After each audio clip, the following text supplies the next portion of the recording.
As on August 19th, 2016, Usain Bolt crossed the finish line for the final time of his Olympic career, winning his 9th gold medal and cementing his legacy as one of the greatest sprinters of all time. When asked the key to his success, he said, "It's not how you start that matters most, it's how you finish." Thank you for joining us this evening. I'm Rotary International Director-elect Patrick Eakes. Tonight, our webinar is designed to help your club finish strong for the remainder of this year and lay a strong foundation for the upcoming year. Our speakers will provide you with 2 distinct ideas that you can put into place right now to grow your club membership. At the end of their presentations, you'll have time to ask questions. Our first topic is creating a year-end membership competition. It's important because an effective membership competition can help you turn your club membership numbers around and manage membership losses in June. Our first speaker tonight is David Peltzer. He's past president and current membership chair of the Rotary Club of Catawba. David has led his club to multiple years of membership growth. David, please tell us about what you've been able to accomplish with a year-end membership competition. Thank you, Patrick. Tonight, I'm going to talk about a year-end membership competition that our club did when I served as president that helped us generate 9 new members, finish the year net positive, and build momentum for future years. When I joined Rotary in 2005, my club had approximately 50 members. When I began serving as club president in 2017, we had fallen to 40 members. By midpoint of my presidency, we were at 33 members, down 7 for the year. In consultation with our board of directors and membership chairman, we decided to launch a year-end membership competition to turn around our club membership. We decided to split the club into 4 teams to bring out some competitive juices in our club members. We are in the heart of ACC country and decided to build the competition around 4 ACC schools, specifically Clemson, NC State, Virginia, and UNC. We assigned 4 captains and created a Little League style draft whereby the remaining 29 members of the club were drafted onto one of the 4 teams. And to spice things up a little bit, we added a contest in which the losing team would serve the winning team a meal at a club meeting. We ran the contest from February 1st to April 30th. We kicked everything off at a local restaurant. Our year-end membership competition had 3 goals. First and foremost was to increase our membership. Second, bring in younger members. Our board of directors had recently added a junior membership category with reduced dues to encourage younger members to join. Third, we wanted to better reflect our community by adding more female members. We created a point system for the contest that incentivized the recruitment of both younger and female members to our club. You can see the emphasis we placed on these categories by doubling the awarded points for females and prospective members younger than 40 years of age. The Golden Goose was a female younger than 40. That was worth 20 points to the team.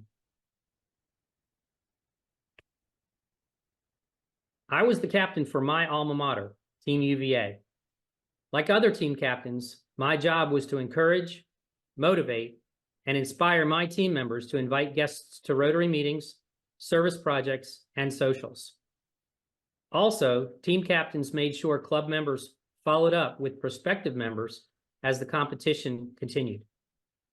Each week, I would use stories and analogies such as zebras in the wild to inspire our club members to ensure that our team did not have to serve breakfast to those evil Tar Heels. In the wild, you don't have to be the fastest zebra to survive. You just cannot be the slowest zebra. To build excitement in the club and foster friendly competition each week, the 4 team captains would summarize their team's activity for the week, as well as their cumulative point totals. During the 3 months competition, we brought in 9 new members, an increase of 27%. We also built more club camaraderie and a better connection with club members. Team UNC did, in fact, serve breakfast to Team UVA. Most importantly, it helped build momentum for our growth over the coming years, as well as helped our club better reflect our community in age and sex demographics. To illustrate the momentum our membership event created, here is my club's membership profile from 2014 to the current 2023-2024 Rotary year. COVID in 2020 and 2021 definitely had a negative effect. We added a permanent impact companion club in February 2023, which has significantly helped with getting even younger and more female members. We went from 33 members in January 2018 to today, we are at 62 members. Also, you can see our focus on adding more female members has been very successful. This slide shows the increasing percentage of females in our club. We went from 21% female in 2019 to 47% currently. Our efforts to attract younger members has proved successful as well. Focus on the red, age 30 to 39, and light green, age 40 to 49 on this age trend graph. Now, nearly 15% of our membership is under age 40, and 35% of our membership is under 50. Our membership competition infused new excitement, energy, and much needed focus on club membership. It allowed us to dig out of a deep hole in 2018. More importantly, it helped lay the foundation for membership growth the past 3 years and make our club younger and more diverse. Thank you for allowing me to share our club's story. Thank you, David, for your presentation. And I'd like to reiterate a couple of points that you made. I love the idea of dividing your club membership into 4 teams and having team captains draft club members. This fosters some good-natured competition, and nothing tastes as good as a breakfast served by Team UNC. The team incentives, whereby the losing team cooks the winning team a meal, builds a lot of camaraderie within your club, and it's a novel idea. So great job with that. Now we want to hear from you. We've created a poll to gauge how many of you have a plan or ideas to finish the year strong and build a foundation for next year. Please take a moment to submit your response to the poll that just appeared on your screen. Looks like about 2/3 of you have participated in the poll. Thank you for that. And right at 50% of you say your club is growing and members regularly bring guests who become new members. That leaves 50% of you. In fact, the next most popular answer is that your club is stuck in the mud. So David has just given you a great idea to put into play that will help build momentum in membership as well as be a lot of fun. So thank you all for continuing to answer the poll. We appreciate your participation. Our next speaker is Larry Saint. Larry is the current membership chair for the Smithfield Rotary Club. He's been instrumental in creating an onboarding process that has generated tremendous results. Larry, thanks for being with us and sharing your successful approach to new member onboarding. Thanks for having me. I'm glad to be here this evening. In the next few minutes, I'm going to share with you the actions our club has taken in the last 2 years to improve our onboarding process and to reduce attrition and to increase our membership. We're excited because it really has worked. Our first step was to institute a pre-boarding process. We have 7 committee members on our membership committee. Always 1 or 2 of our membership committee members meet with a prospective member to do several things. First is to share what our club is doing and the impact our activities have in our community. And that's very important.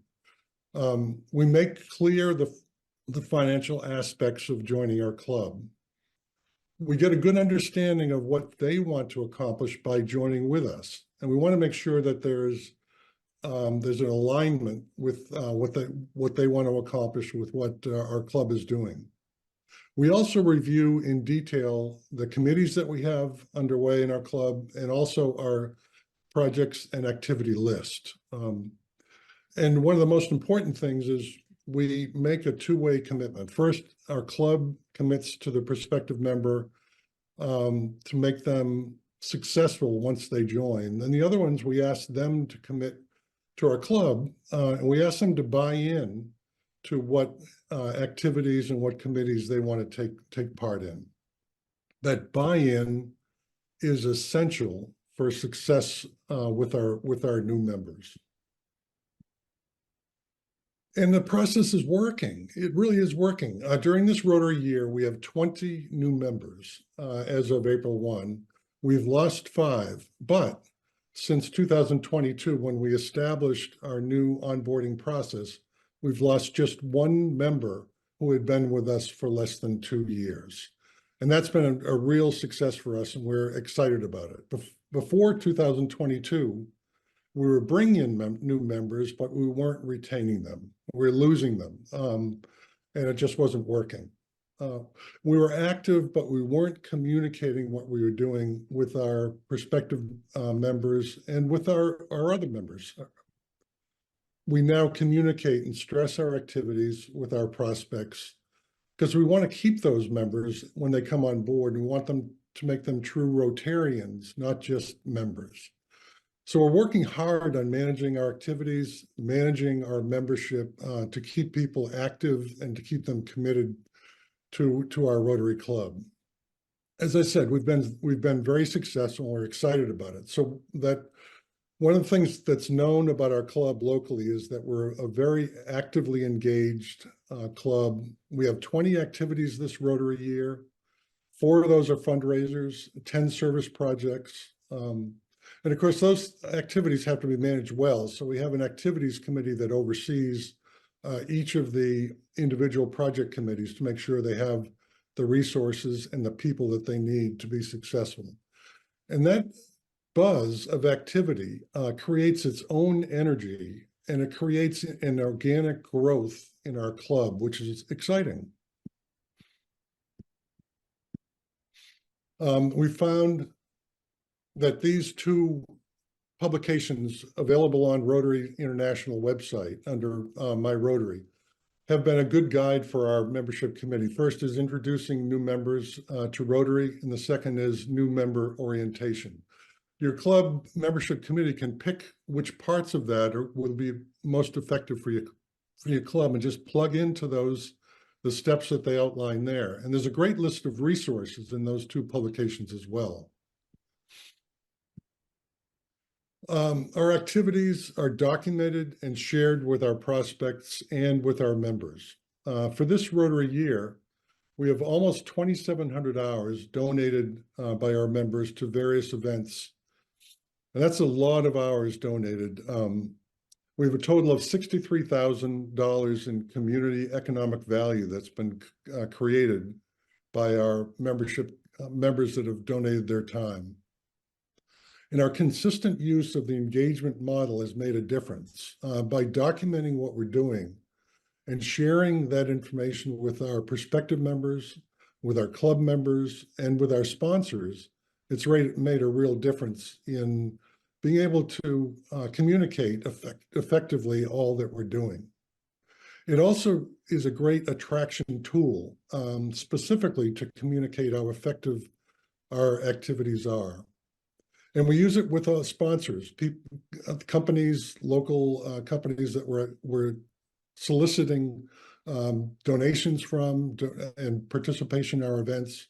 It's a great tool to be able to show them what impact their donation has in our community. So get on board with using that engagement module. It's a wonderful tool to use. It's been very effective for us. Communicate what your club does to prospects and to supporters.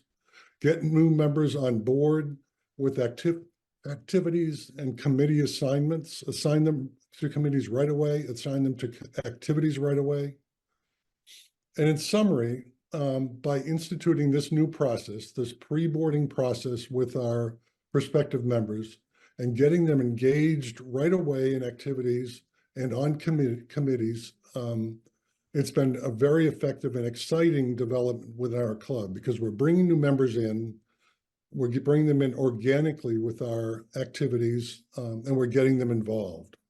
And that has allowed us to reduce our attrition significantly from what it was and to bring in those new members. So thank you for allowing me to share our club's success. Well, thank you, Larry, for showing us your interaction with prospective members and onboarding process for new members. You've had some great results. Thank you. Clearly, creating a process where you meet one-on-one with prospective members to see what they're looking for and sharing your club impact with them is fantastic.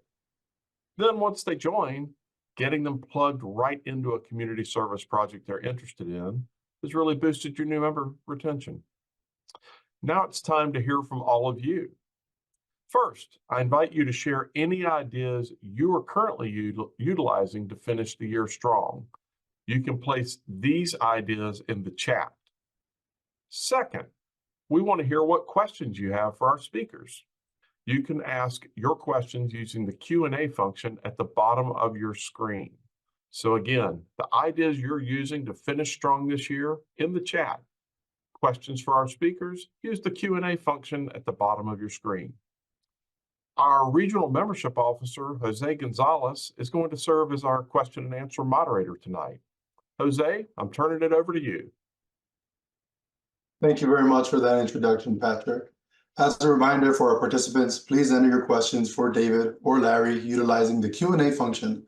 Questions may be quickly answered by our Q&A chat team or could be read out loud for any of our panelists. The first question we actually have here is for David. David, you mentioned the membership competition created a lot of camaraderie and built connections in your club. Can you talk a little bit more about that and how the competition did that? Sure. As I think many people in smaller clubs, when we did our competition, we were 33. If you're the chairman of a committee, sometimes that committee is a committee of one. And by having a 4-team competition, by definition, the committee became 4 instantly as soon as we had 4 team captains. So that was the biggest thing. And then each team captain was kind of responsible for about 7 or 8, maybe 8 or 9 people on their team. So they would keep in close contact with their 8 or 9 people, come up with prospective members and do some follow-up with them, as opposed to a membership committee of 1 trying to do all the work by him or herself. Great. Well, David, thank you very much for sharing that. In fact, David, I think I have another question here for you. You mentioned that there were socials that you encouraged the team members to invite prospective members to, as well as service projects. Are there any specific that come to mind that you'd highly recommend other clubs mirror when they're inviting prospective members? Any type of social is a great idea. I find that sometimes during the 1-hour meeting that we have, it's hard to actually interact with anybody because we're doing the stuff that Rotary does, and then we have a program, and then we're done. Mine's a breakfast club, so we all have jobs to go to. So at 8 o'clock, we all kind of scatter.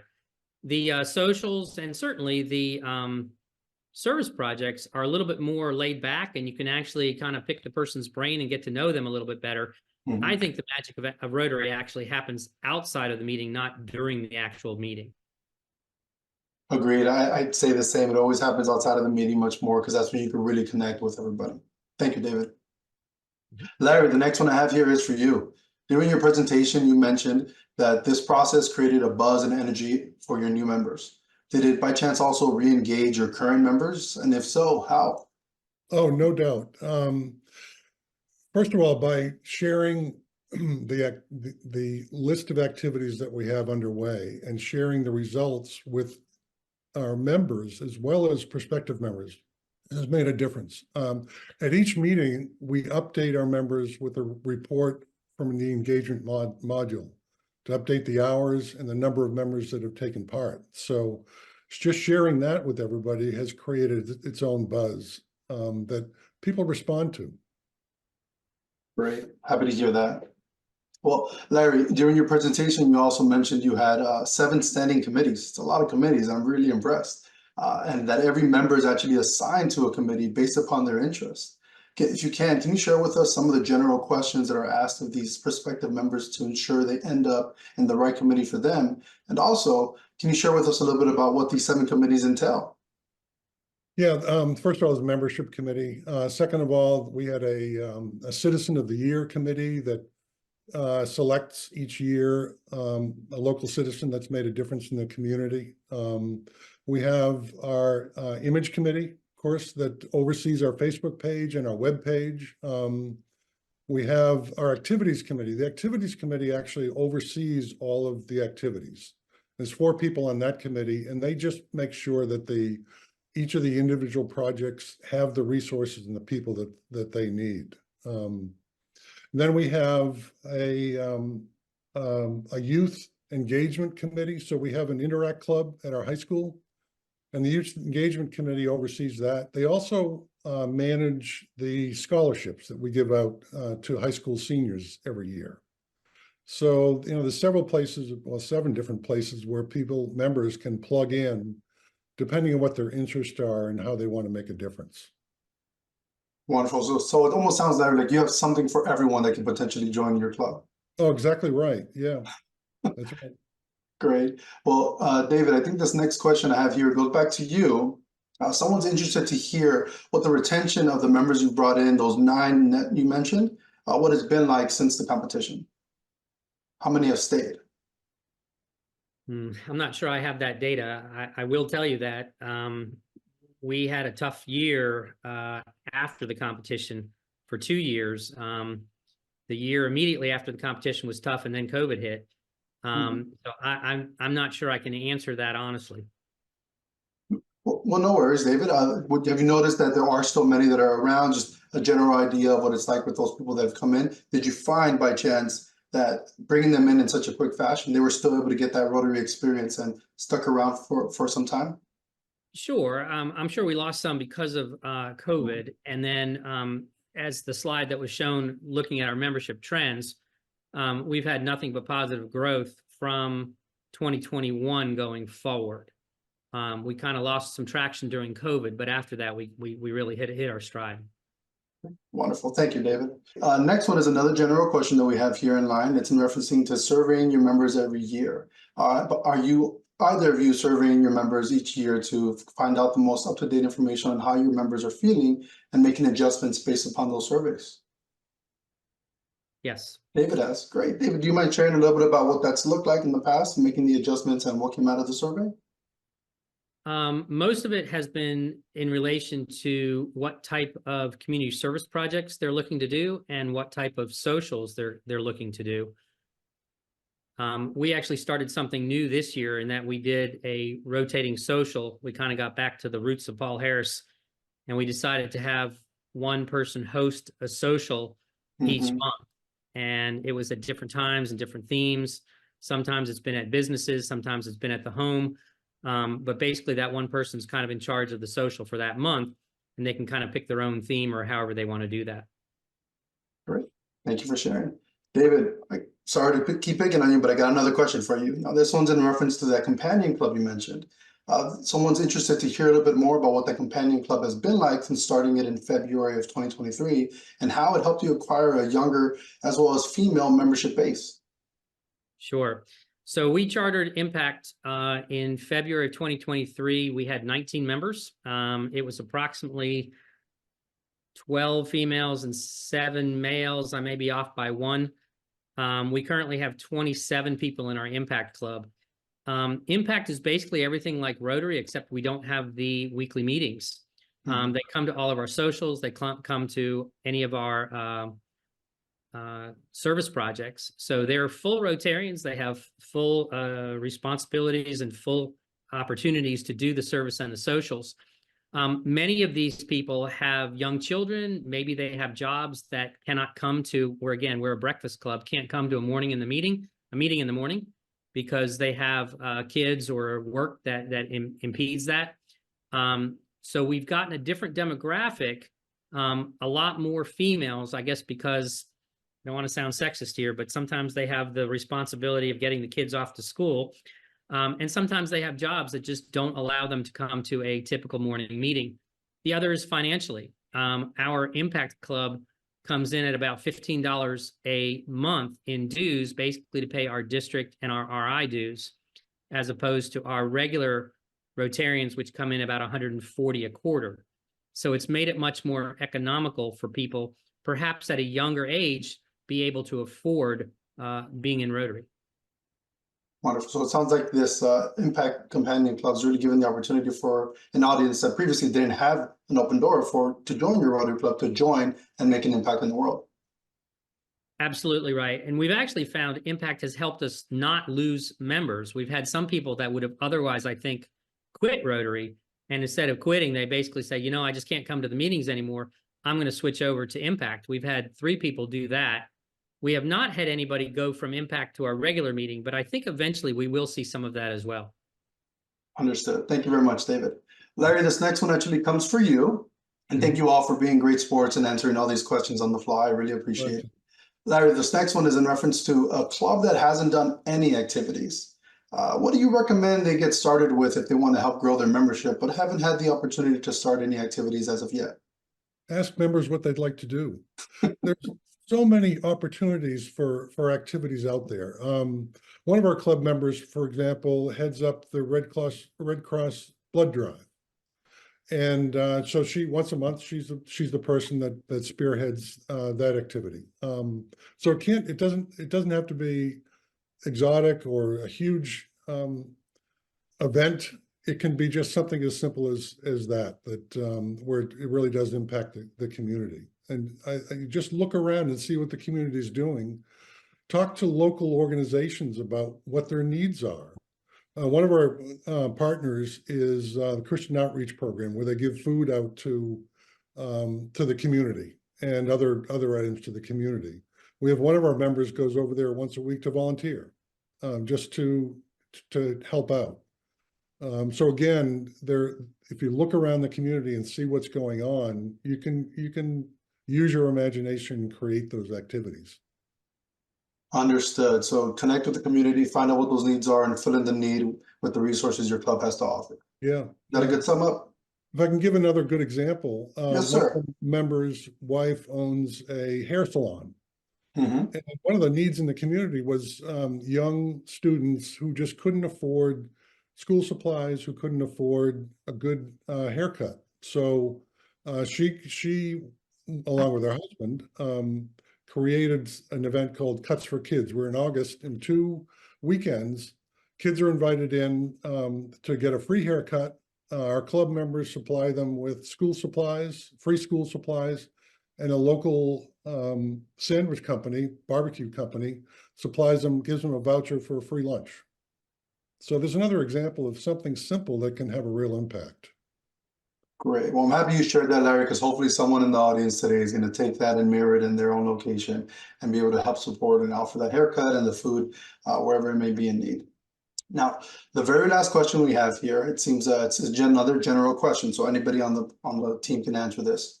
Any tips to bring in a prospective member into a club if, let's say, the club hasn't created a culture of inviting? How do you make that ask to invite someone to a club? Or we can make it easier. What's your strategy when inviting someone to come to a club meeting? It surrounds our activities. It's all around our activities and what we're doing in the community. And actually, I mentioned the term organic growth. That the activities really have created a buzz in our meetings and when we're doing activities. And people just love being involved. People truly do want to be involved and want to make a difference. And if you just tap into that, that organic growth can happen. Larry, I 100% agree with you. Organically, it can occur if you just give the opportunity. Check with the community, find out what the needs are, and lend a hand where you can. All right. Good. Well, thank you to both of you very much for your time today. We truly appreciate you taking the time to share with us and answer the questions that have been asked here of you today. So if by chance there's any questions that were not answered of our panelists, we will share their contact email addresses in the chat, and you'll see it populated momentarily for you to follow up at your leisure. Anyone else in the audience, I do want to say thank you to you all for participating and being here tonight and listening in on the ideas to help finish the year strong. Now, I will turn the proceedings over to my MAP team member, Andy Van Hook, for our final announcements and final reminders. Have a good day, everyone. Thanks, Jose. And I want to thank both our speakers tonight who gave us 3 ideas to help you finish the year strong and lay a strong foundation for next year. Specifically, a year-end membership push, a pre-boarding membership process, as well as an onboarding system to keep members engaged as they join your club. Now for our action item for April. This month's action item is to report your strategies and actions to attract new members through June and maintain into 2024-2025. Report your club's completion of these action items at the link that was just placed into the chat. If you have any questions regarding the awards program, please put them in the chat box. And now for a few upcoming webinars. Join us for a public image boot camp to refresh on the best practices and tools available to you. This invitation is for Rotarians and Rotaractors, so please pass it along. Discover how to prepare for a successful 2024-2025 Rotary year. It'll be on Tuesday, April the 23rd at 6 p.m. Eastern Daylight Time. Don't miss out.